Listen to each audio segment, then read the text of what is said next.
What's up, everyone? Jeff Koga here, and this is gonna be called video season 1 video 326. So I'm gonna go backwards and I'm gonna do a live video cast every single day for this year, and then I'll talk about certain topics and certain stuff. This episode I want to talk about is why your algebra teacher is to blame and why you're broke. And it's really that simple, okay? Now, what the hell do I mean? Why should you blame your algebra teacher, okay? Now, when it comes to your personal finance, okay, I always ask individuals, do you have a balance sheet, okay? And if you're in business, people say, yes, I do. All right, some people do, okay? Some people know how to read it. Other people don't know how to read it. Now, regardless, even if you don't have a business, right, and you're just working, okay? And I'm just saying it just as in a kind way. You're not an entrepreneur. You're not a business owner, okay? You still got a balance sheet, okay? That balance sheet is what you're actually making with your paycheck every single month and what's going out, and that knowing what's coming in and what's going out is your balance sheet, okay? Now, here's the reason why most individuals are broke, all right? Now, why do I use the term broke, okay? Broke has absolutely nothing to do with how much income you make, all right? Why is because I've made over $1 million twice in my lifetime and I was broke, right? Reason being is I mismanaged the money and I didn't know any better. So you can be a high income earner, but you can be absolutely broke. So who's to blame, all right? I'm saying blame your algebra teacher. Let's start from there, even though, you know, technically you should point the finger at yourself, okay? But let's talk about why you should blame your algebra teachers. Number one is I don't know what it is, but people don't know basic math, all right? Basic math, all right? Now, when it comes to basic math, it's more of how to actually, that math correlates into finance and how it correlates into the fundamental of wealth creation and actually how to make money. People don't know how to apply that, okay? And that's what I'm talking about. So here's what I mean, okay, is if anyone has ever read the book, I believe Outliers, okay, there's a reason why Asian people are typically better in math. Now, there's a reason why, okay, why we're supposed to be better is because how we actually count. So when we count, and this is predominantly most Asian, like Japanese, Korean, and stuff like that, right, Chinese, right, how we count, it's like 1, 2, 3, 4, 5, 6, 7, 8, 9, 10, right? That's 1 through 10. It says 11, 12, 13, 14, 15, right? So the last number changes, that's it. So it's really easy to remember and we can count much faster. Versus like the English language, you have to go 1, 2, 3, 4, 5, 6, 7, 8, 9, 10, and then you go 11, 12, right? Okay, versus like 12 is supposed to be like the last number is 2, right? In Japanese, it's ni is same as, you know, you're saying 12 or you're saying 2, it's the same. So you can count much faster, okay? And this is one of the reasons why, you know, in the book Outliers, Malcolm Gladwell, they talk about why Asian people are actually better in math is because we can actually count faster and we can count numbers that are much higher, okay? Now, going back to why math, okay, and why understanding practicality and understanding math, okay? First is understand what's coming in, what's coming out, okay? Number one is when we're taught like algebra, like multiplication, division, okay? We're not taught on how that applies in the real life. Here's a prime example. I'll use something like a credit cards, for example, okay? Tons and tons of people are credit card debt, okay? And one is majority of individuals don't know how to get out of credit card debt.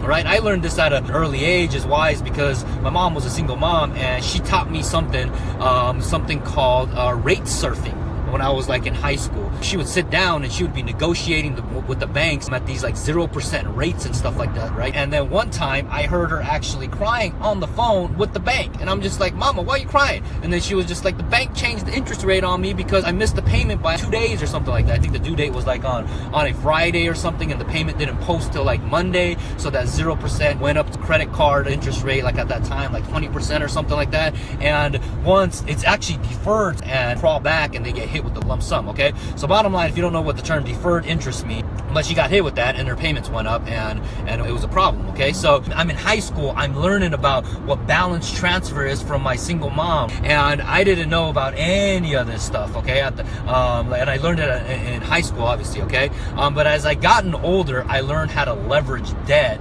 in a way, leverage, you know, FICO score, leverage credit in a way to be able to get better. Now, again, people don't teach this stuff, but it's really important. And why is because, again, your algebra teacher taught you basic math, but they don't teach you how to apply it, right? Prime example, okay? Division. And I tell this to a lot of investors, and I talk about the power of compounding interest, okay? So in the investment world, there's something called Rule of 72. And most people in the financial world, okay, they will know what that means, Rule of 72, because it's the power of compounding interest. So what is the Rule of 72? Rule of 72 means the velocity of which something will actually double. Okay, so the cycle of which something will double. That's what Rule of 72 means. Now, let me explain it to you, okay? So let's just say, right, your credit card is giving you 10% interest, which is highly unlikely. Most of the time, you're probably paying like in the teens, maybe 20%, but let's just say it's giving you 10% interest, okay? And let's just say you're not making any payments. How many times does 10 go into 72? Right? So you divide 72 by 10. It goes in there 7.2 times. So again, the Rule of 72 will teach you the velocity at which something will double. So now that 10% is a what? It's a 10% APR. All right. Now APR, if you don't know what it stands for, is annual percent rate. So that means taking 10 that goes into 72, 7.2 times. If you don't do anything with that debt and you don't have to make, like, you don't pay anything, it still occurs interest, let's just say at 10%, that means that your debt is going to double in 7.2 years. So that $10,000 debt at $10,000 is going to become $20,000 in 7.2 years. All right. Now, here's another way to look at it the other way. Okay. So let's just say you have initial capital investment of $10,000 into a fund. All right. Or in an investment at 10% annual percent rate. What does that mean? Okay. How long will it take for that 10,000 initial principal to double? 10% goes into 7.2 times, right? 72 divided by 10 is 7.2, so it will double in 7.2 years. So your initial capital investment, if you can continuously get 10% return on your money for the course of 7.2 years, and you don't take any actual interest out of the account, okay? So your interest is compounding on top of interest. Now, if that happens, your initial principal will actually double in 7.2 years. So here's some practical things on how to apply Rule of 72 and what works, okay? So let me give you some couple of examples, all right? All right, so if your income, okay, let's just say you get a 3% raise every single year. Now, first off, the challenge with 3% a year is that, one, you're not beating inflation typically, right? The CPI index, the consumer price index, which the government actually publishes, is saying your cost of goods and services are going up every single year at this actual rate, okay? So again, if you're not beating that, even though your company is giving you a raise, technically your buying power is, one, you're decreasing, okay? And especially if you're not getting a raise that year, that means your buying power is going down, and then your purchasing power is lowering, so technically you're losing more money. That's number one you have to be aware of, okay? Now, let's just say you do get a raise, okay? You do get a raise, all right, at 10%. Most people won't get a 10% raise, but let's just say you do get a raise, right? You're in your prime of your life, and you're a hustler, right? You bring tremendous value to your company, and every single year they're giving you a 10% raise, okay? If that's the case, dang, that's awesome, okay? If they're giving you that, guess what? If you're starting at a $50,000 salary, they're giving you a 10% raise, how many years does it take for you to actually get to 100,000? Same thing. How many times does 10% go in 72? 7.2 times. So again, 7.2 years straight that you have to go for your actual salary to double from 50,000 to 100,000. Right? That's a practical way to use Rule of 72. Other ways, okay, practical ways to understand Rule of 72. If you have credit card debt whatsoever, okay, if you're making the minimum payment, I believe they changed the law on this, okay? Before, they didn't used to have like this chart. Well, they'll tell you if you make a minimum payment, how long will it take you to actually pay down that debt. I don't know if you actually ever seen that or not. I never seen it before until just recently, and I saw it and I was like, oh crap. Which I believe probably, the government or something like that put it in there to protect the consumers, right? So, but it's pretty obnoxious if you start looking on there, I think, if you have like big balances and stuff like that, right? But you have to leverage, again, the 0% balances that you have, because if you're paying whatever credit card debt you got to pay those down, because even if you get investment account, right, let's just say you get a blended return of 6-7%. If your debt is going out the door and you're paying a 6 to 7%, 8% debt on the back end, technically you ain't making no money. Right? So you got to pay that stuff down first. So again, be aware of that. That's number one, especially at a consumer level. Now, if you run a business, okay, don't get into debt, because debt will be killer, okay, for your business. unless you have a growth strategy right behind it. Okay, so here's some couple other practical ways to understand this. If you are savings, you're putting your money away in a strategy for retirement is just saving money. Probably interest you're getting that on is 1%. Now, on top of that, if it's not a tax sheltered account, meaning this, okay, is majority of the time, whatever interest bearing account you get, if it's a money market, if it's a savings account, right, you're getting interest. Even a certified deposit, it's called CDs, right? You get interest on that. And then that interest that's locked in for like X amount of months, okay? What are you going to get at the end of the year? You're going to get a damn 1099, and the government's going to tax you on the interest that you got, your piss poor interest that you got at 5, not even 5%, at 1%, right? Okay. And we just talked about inflation. You're not going to gain anything, right? You're losing money. All right. Versus you have to find other ways to increase that return. And so how do you actually do it if you don't own a business? Now, first off, people who own a business, I always tell individuals, invest in marketing. Bottom line, flat out, that's going to be the highest ROI for most individuals, right? For most individuals, invest in infrastructure, invest in people, and invest in your company, okay? That's number one. Throw your money right back into your company. You're probably going to get the highest ROI than if you're to stock cash away somewhere and not do anything, okay? But that doesn't give you the green light if you're a business owner, okay, to actually use cash to just waste it on poor management. That's not cool, all right? Now, but if you do work, let's just say you have a salary job or you have a office that you have to go into and you're not a business owner yourself. Now, how do you actually use the rule of 72 and use the power of knowing what you know now for practical use? Okay, number one is find ways to generate income, because here's the challenge of this, okay? Understanding there's two concepts, rule of 72, what the algebra teach you, and then the other one is the constraint.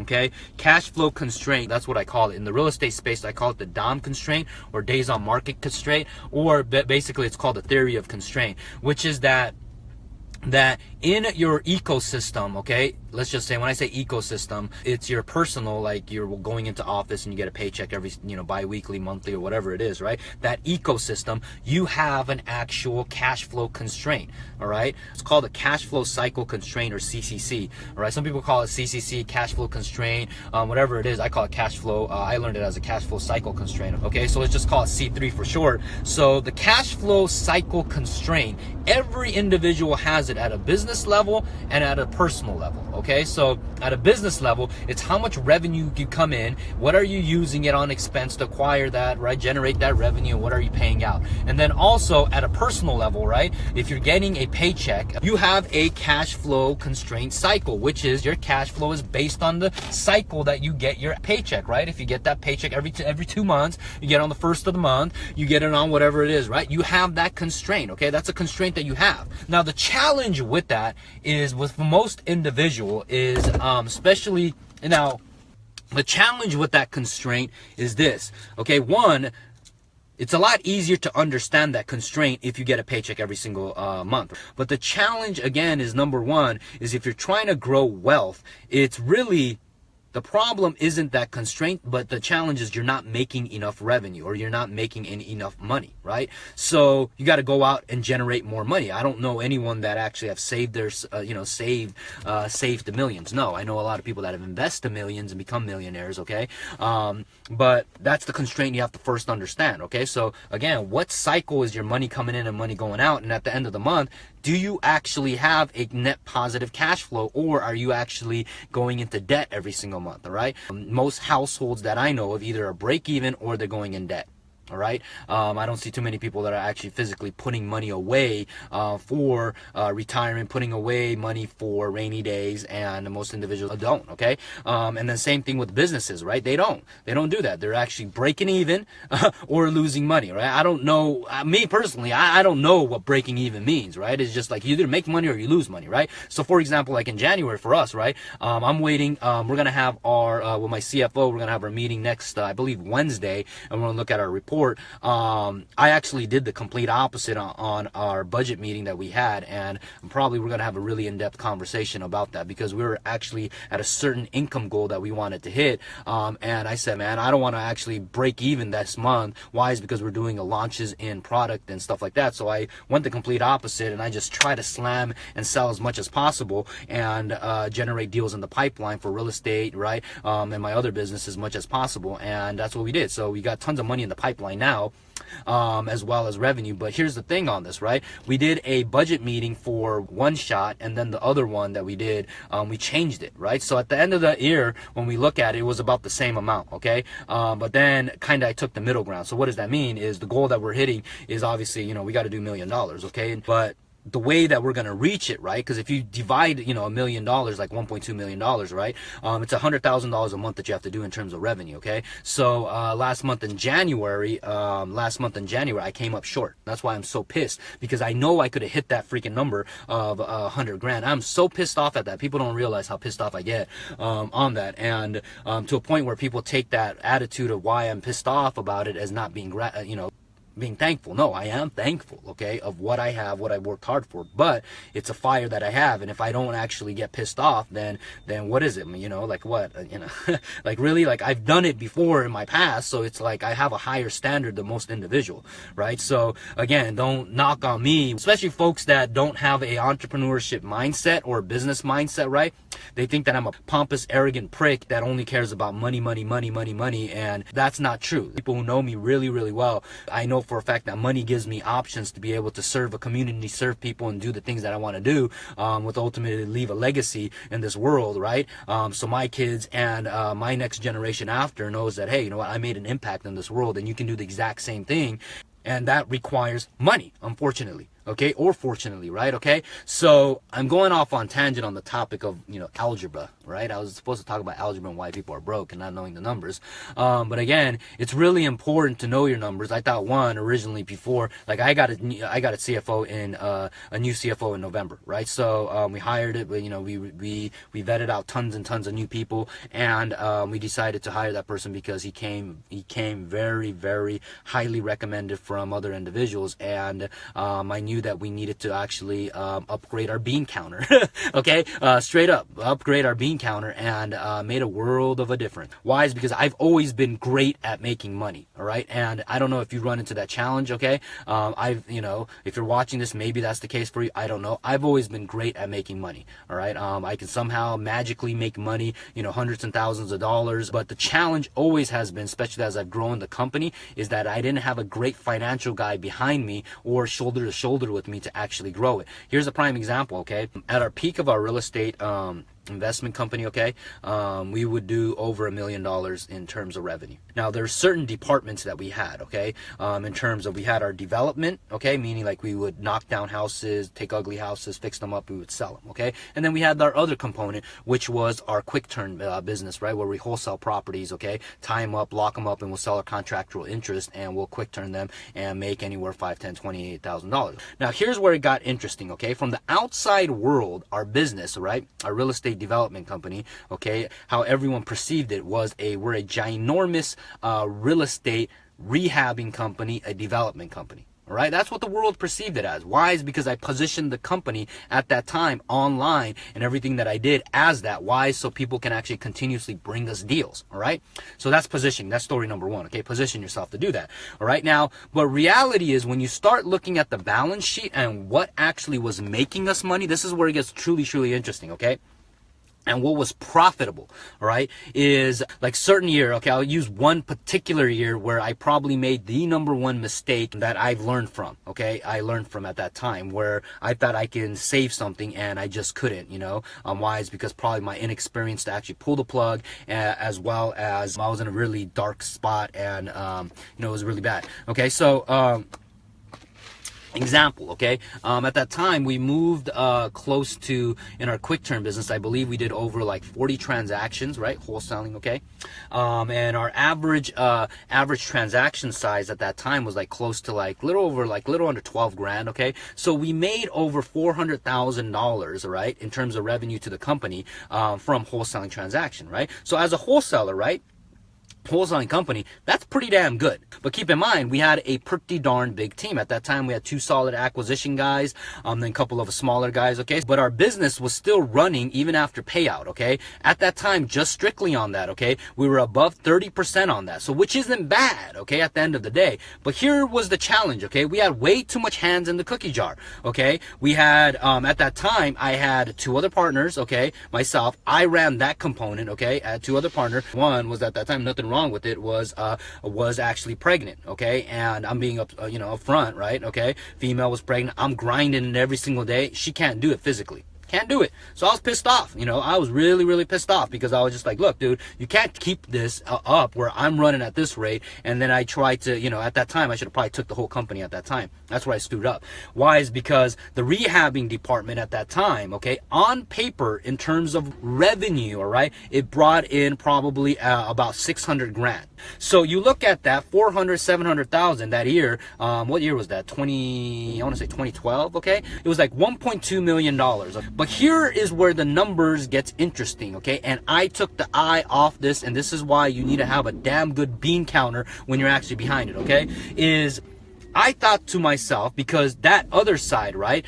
The revenue came in, but the money that went out was ridiculous, right? So that component was probably only profitable about 10% or so. 10%. So if you look at it about, let's just say $700,000 at 10% that you're running on that, right? What is that, ladies and gentlemen? $70,000. You got 3 other people in there, and then you got $400,000 at running at 30%, okay? So you got 120 on that, all right? So you add that, and then really the company's barely making any money, pre-tax dollars, all right? And then at that time, I was paying myself a salary, okay? Now, guess what the salary was? I was paying myself a measly salary of freaking $1,500 a month. $1,500 a month. I'm not balling out of control. People outside the world look at it and they'll be like, oh my God, Jeff, you're making a lot of money. I see you doing all these, it looks like you're doing some deals making. Nah, man. I was throwing it right back into the company because that's what I believed in, right? My acquisition team guys were making a lot more money than I was, right? They're all doing like over 100 grand, right? They're doing a lot better than I was. Right, so that was number one. I wasn't paying attention to the numbers. Why? Is because my strength, I believe that I can actually sell and actually bring in more revenue, right? The only thing that helped me, okay, is the fact that I spun off and started generating revenue by leveraging my talents and because of other revenue sources, okay? And now fast forward time now, okay, I'm not trying to brag, but I've grown what I've done now much faster than I originally done, because this is kind of like my 7th company that I've actually trying to grow now. But now I've made it even more focused to have a much stronger, as I said, a bean counter right behind me, because I could have caught that problem much earlier in the problem, and I could have probably broken off that actual company at that time and be like, no, we're not doing that. Because keep in mind, we're doing really well in terms of net profit, okay? And people who's been in real estate knows that. But if you're in real estate, okay, the constraint kicks in. I'll end with this, is the constraint that we have, okay? The cash flow constraint. So like, for example, okay, like on the rehabbing space, and this is for anyone that does like real estate, like sales, okay, like commission, right? From the dollar you spent today, and then from the dollar that you get back when a transaction closes, right? Like rehab, this gap right here that you have, this is your constraint. This is your cash flow constraint that you have. And this is your cash flow constraint cycle, or I call it the Dom constraint, okay? Why? Is the Dom stand for days on market, okay? So the time that you invest $1 and the time that you get back, there's a constraint. And if you're rehabbing, it's a little bit longer than this, right? It's like longer, okay? But if you're doing traditional real estate, typically it's going to be based on your days on market, meaning from the time you list the property and then the time you sell it. So if your days on market, meaning how long your property takes to sell, is, let's just say 90 days, right? So meaning that dollars spent now, you're not going to get it back until your 91st day.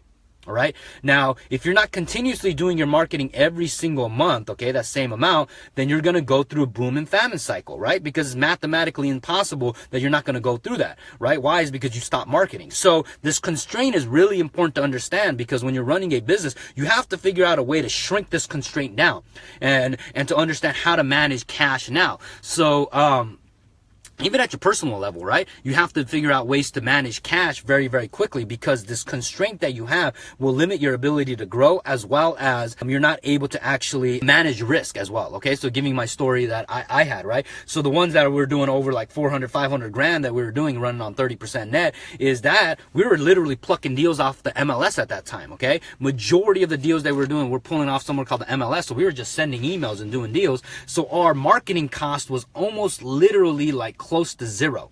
All right.